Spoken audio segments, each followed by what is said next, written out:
اعوذ باللہ من الشیطان الرجیم، بسم اللہ الرحمن الرحیم۔ السلام علیکم محترم ناظرین، امید ہے آپ سب خیریت سے ہوں گے، جہاں بھی رہیں خوش رہیں اور ہنستے مسکراتے رہیں۔ آج میں آپ کے ساتھ ایک بہت ہی خوبصورت سی ویڈیو شیئر کروں گی جو کہ آپ کو ضرور پسند آئے گی۔ اگر ویڈیو پسند آئے تو ویڈیو کو لائک، شیئر اور چینل کو سبسکرائب کر دیجیے گا تاکہ ایسی ہی خوبصورت اور دلچسپ واقعات آپ تک پہنچ کر آپ کی ایمان کو تازہ کرتے رہیں۔ تو چلیے چلتے ہیں ویڈیو کی طرف۔ بغداد میں ایک سوداگر تھا جو کہ بہت امیر تھا، لیکن اپنی دولت لٹا کر وہ اتنا غریب ہو گیا تھا کہ اب وہ محنت مزدوری کر کے اپنا پیٹ پالتا تھا۔ اسے اپنی عیش و عشرت والی زندگی بہت یاد آتی تھی اور اپنی دولت والی زندگی وہ بہت یاد کرتا تھا اور یہی سوچ کر غمزدہ ہو جایا کرتا تھا۔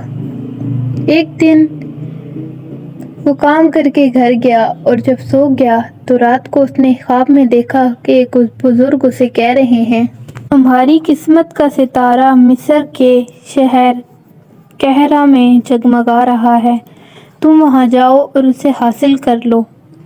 اگلی صبح جب وہ بیدار ہوا، اسے وہ خواب یاد رہ گیا اور اس بزرگ کی بات بھی اسے یاد رہ گئی کہ اس بزرگ نے کیا کہا تھا۔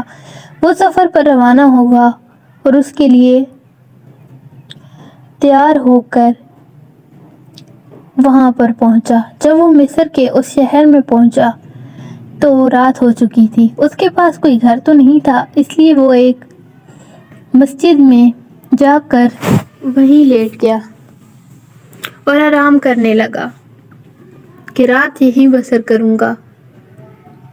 اسی رات میں مصر میں چور گھس آئے اور کسی کے گھر میں گھس آئے، لیکن ان کی آہٹ سن کر لوگ اٹھ گئے اور انہوں نے شور مچایا تو وہ چور ڈر کے مارے بھاگ گئے۔ بادشاہ نے اپنے سپاہیوں کو چوروں کو پکڑنے کے لیے بھیجا۔ سپاہیوں کو اور تو کوئی نظر نہ آیا، لیکن انہیں وہ شخص مسجد میں سویا ہوا نظر آیا تو وہ اسے چور سمجھ کر اٹھا کر لے گئے۔ کچھ دن وہ اسی کوٹھڑی میں ایک جیل میں بند رہا۔ پھر بادشاہ نے اپنے سپاہیوں کو حکم دیا کہ اس اجنبی کو حاضر کرو۔ جب اسے حاضر کیا گیا تو بادشاہ نے اسے پوچھا کہ تم کون ہو؟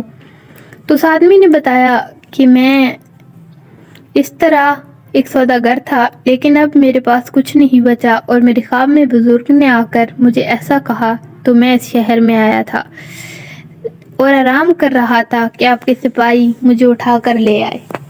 یہ بات سن کر وہ بادشاہ ہنسنے لگا کہ میرے خواب میں بھی کئی مرتبہ ایک بزرگ آئے ہیں اور وہ کہتے ہیں بغداد جاؤ اور پتھریلی گلی کے ایک مکان میں ایک صحن ہے اور وہاں پر فوارے کے نیچے بہت سارا خزانہ دفن ہے اور وہ لے آؤ۔ لیکن میں کبھی بغداد نہیں گیا کیونکہ یہ صرف ایک خواب ہے، تو تم اتنی دور یہاں پر خزانہ ڈھونڈنے چلے آئے۔ دروغہ نے اسے کچھ رقم دی اور کہا کہ اپنے گھر لوٹ جاؤ، کوئی خزانہ وزانہ نہیں ہے۔ دراصل دروغہ نے جس مکان کے بارے میں سوداگر کو بتایا تھا وہ مکان سوداگر کا اپنا ہی تھا۔ سوداگر بات کی تہہ تک پہنچ گیا اور اپنے گھر واپس چلا گیا۔ بات کی تہہ تک پہنچ چکا تھا، گھر جا کر اس نے فوارے کے نیچے وہ جگہ کھودنی شروع کی۔ ابھی اس نے تھوڑی ہی جگہ کھودی تھی کہ اسے وہاں پر خزانہ مل گیا اور وہ دوبارہ سے مالا مال ہو گیا۔ جو کچھ آپ کے نصیب میں ہوتا ہے وہ آپ کو مل کر رہتا ہے، چاہے دوسرے جتنی بھی کوشش کر لیں وہ اسے حاصل نہیں کر سکتے۔ اس لیے اللہ تعالیٰ پر، دعاؤں پر اور اپنے نصیب پر بھروسہ رکھیں۔ جو دوسروں کا ہے وہ آپ چھین نہیں سکتے اور جو آپ کا ہے وہ آپ سے کوئی چھین نہیں سکتا۔ اللہ ہم سب کو نیک کام کرنے اور برے کاموں سے بچنے کی توفیق عطا فرمائے۔ ملتے ہیں اگلی ویڈیو میں ایک ایسی خوبصورت واقعے کے ساتھ، تب تک کے لیے اللہ حافظ۔